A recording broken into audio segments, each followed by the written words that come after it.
As I've said millions of times, I listen to a lot of rap music. If you also listen to a lot of rap music, I hope you have enough common sense to know that rappers sometimes like to stretch the truth. Even lie. I know, crazy, right? This may be a shock to you, but some rappers don't actually do what they say they do. Like whenever any of these underground rappers say shit like, we gonna shoot him, or I got more money than yada yada yada, I don't pay it any attention because to be honest, it just makes the song sound cooler. I get it. Like imagine if every rapper was just honest in their music and couldn't lie. Most of these niggas talking about, oh, I'm a killer and I'm so rich, couldn't say that shit anymore. My point being, some rappers perceive themselves as gangsters, real G's moving silence type shit, and then they go and snitch. Now, I'm gonna say something that you may not agree with, but it is what it is. I don't give a fuck if you snitch, bro. Real talk, and maybe this is just because I'm a civilian, but like, if I'm in a jam and let's say my boy kills someone, days later they arrest me on those charges and go like, so did you do it? I'm gonna be like, no. Now am I gonna say who did? Honestly, it gets tricky because in my heart, if I know I didn't do it, they wouldn't find any evidence of me doing it. But if there's a case they can build around me and I'd go down for murder, yeah, I'm snitching. I don't give a fuck. I'm not doing time for nobody. I don't even need a McDonald's meal. I'll give you this man's social security number. I'm straight telling, bro, because I'm not doing time for nobody. I want to talk about two cases where I just feel like the snitching doesn't matter, starting off with Jace. So in 2022, Jace got into a situation with Summers, Beezy, and Desire, and long story short, they went to get their money back from a certain person, and keep in mind that this dispute was over, from what I read, $1,000, like baby money pretty much. Things did not go well because Summers was mad, so when they were outside of Jace's apartment complex, things just went horribly wrong. Jace ended up getting charged with aggravated robbery and possession of a prohibited weapon. Now, because Summers basically asked Jace to do this favor for him, in a sense, it wasn't his fault. Now, yes, he chose to be there and do whatever it is that he did, but in his mind, he felt like it wasn't on him. So when the police were basically interrogating him, he told them everything that he knew. In turn, he snitched. Now, fast forward past all the antics of everyone finding out about this information, it almost seemed like he wasn't going to have a career after all this transpired. But no, that's not what happened at all. In fact, I would even go on to say that this situation actually helped him in the long run. Now, keep in mind, when everyone found out about this, he was getting posted on all the underground type rap pages. Bob and Lamb spoke about it. I mean, if you were around for this time, you definitely remember all of this going down. All the memes. He even went live on Instagram and explained that he has a daughter and he just did what he had to do. It was just making rounds pretty much. After all of this happened,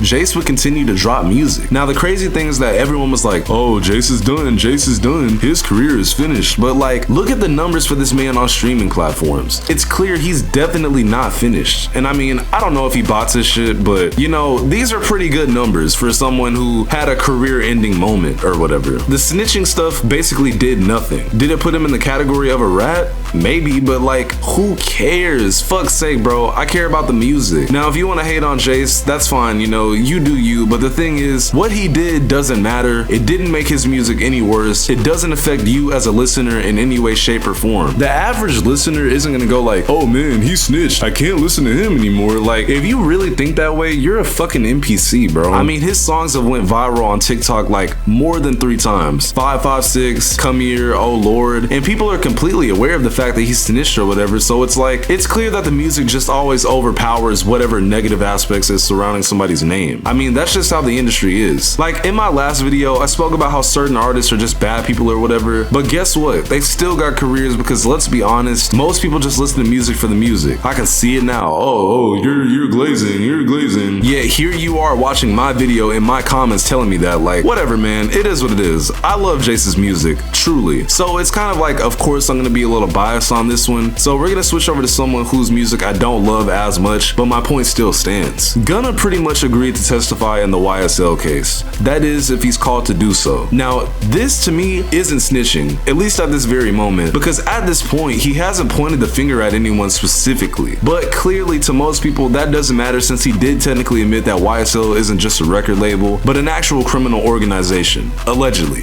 The thing that's super crazy though is that Gunna is so mainstream. Like, think about how many people listen to Gunna. Gunna is like one of the safest rappers you can play around white people and they'll still enjoy it. Like, I don't know how else to really explain it. Most people who aren't African American, when I ask them who their favorite rapper is, they're either going to say Gunna or 21 Savage for some reason. And the thing about all that snitching shit surrounding his name doesn't matter because they focus on the music. Like, genuinely be real for a second, bro. Let's say your favorite rapper that says all this shit about how they're gangsta this and how they kill that went and told on a bunch of people people, literally pointing the finger at them. Are you really gonna stop listening to them because they did that? I just hope to God you thought in your head no. Because if you didn't, you're a fucking idiot. Young Thug and Gunna dropped projects seemingly right next to each other, and Young Thug's first week sales, even though first week sales do not fucking matter at all, I really wish y'all would stop talking about that shit, a little bit better than Gunna's project with literally no features. You wanna know why? Because music just dominates what makes around the artist's name, like I said earlier. I mean, if you make good music, you could literally be a serial killer and people will still love you. I mean, look at,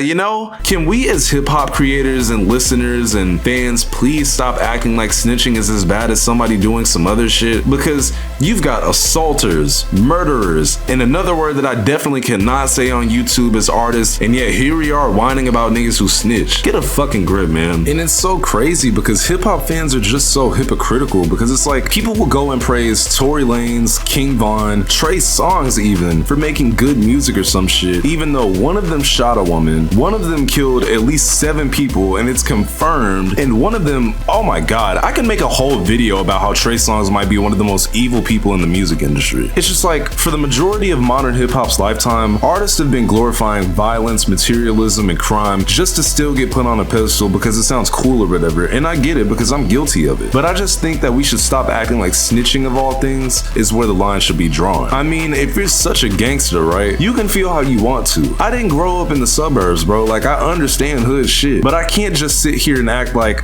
somebody snitching is where I would draw the line. Because I listen to so much underground rap in particular, 9 times out of 10, I usually have to separate the art from the artist. I mean, look at fucking Puya. Yes, his music is trash now, but at one point, his shit was fire. Like, I'm aware of how awful of a person this dude is, but when his good songs come on, I don't cut it off. I don't know, man. It is what it is. I'm out of here.